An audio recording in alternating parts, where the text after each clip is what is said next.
สบายดีมันนี่สิพามาเบิ่งกบตัวละพันกีบพี่น้อยซื้อ100แถม10ซื้อ200แถม20ถือ300แถม30พร้อมส่งอีกเมืองสพี่ไส้นี่พร้อมส่งเลยตั้งเมืองนี่เขาก็ส่งได้พี่น้อง300 400ขึ้นไปเขาออกไปส่งตั้งเมืองบ่ได้ไล่ค่าส่งอีกส่งฟรีพี่น้องคุ้มค่าเลยเย่จับให้พี่น้องเบิ่งเลยเด้อ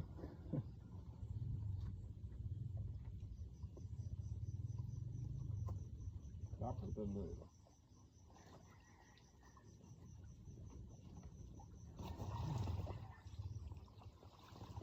มีลายพี่น้องเอาสวยเด้อพี่น้อง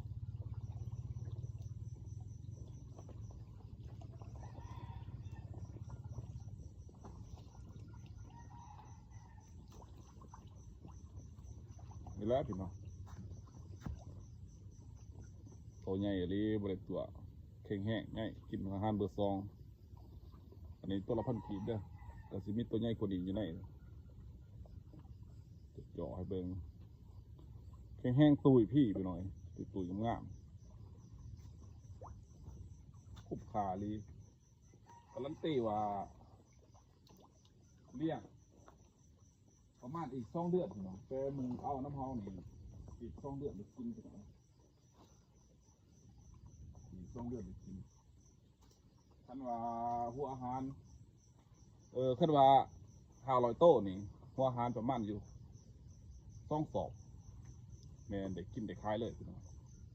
คุ้มค่าเลยบริตัวพี่ตัวน้องว่าเฮาไปราคานี่ก็ราคาทรงก็ยังเหลืออยู่ประมาณตัว7-800นี่แหละพี่น้องเสกองผักได้เด้อเสกองเด้อประมาณขั้นต่ำ500 โต๊ะแต่ว่าค่าผักนี่50,000นี่แม่นลูกค้าเจ้าเองเขาผักทั้งรถเมล์แต่ว่าเขาแถมลายอยู่แล้ว500เขาแถมประมาณ50-60นี่แหละพี่น้องยังมีลายอยู่ยังผลิตลายยังมีหลายๆอยู่ในอาเขานะยังมีเป็นหมื่นพี่น้องเอามาเลี้ยงเอามาลองนะพี่น้องมาเบิ่งเอามาเลี้ยงเอามาลองนะ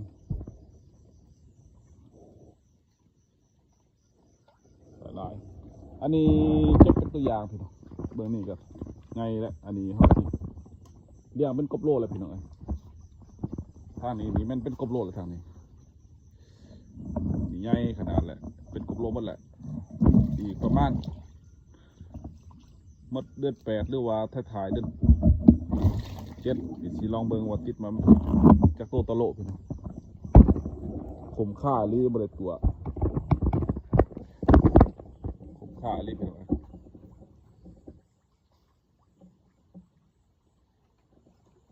นี่ติดตัวใหญ่ๆงามเลยพี่น้อง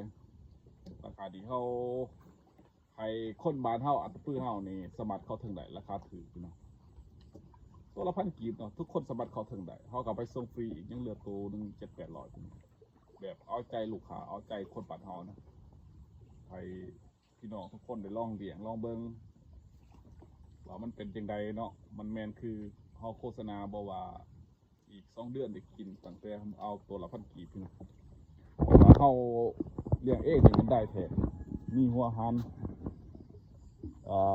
คอยวังไม้อาหารของเราเขาใส่หัวอาหารปลาดุกเบอร์2แม่นได้รับผลดีเลยพี่น้องเราเอาไปเลี้ยงลองไปเอาไปเลี้ยงเด้อพี่น้องเด้อลองเอาไปเลี้ยงไปเบิ่งเด้อพี่น้องราคานี่คือสุดราคาเอาใจพี่น้องแหละคำสิว่าเอาใจสังคมหมดทุกคนให้สมัครทุกคนสมัครเข้าถึงได้ราคาถูกสุดขอบใจหลายๆเด้อฝากอุดหนุนเด้อ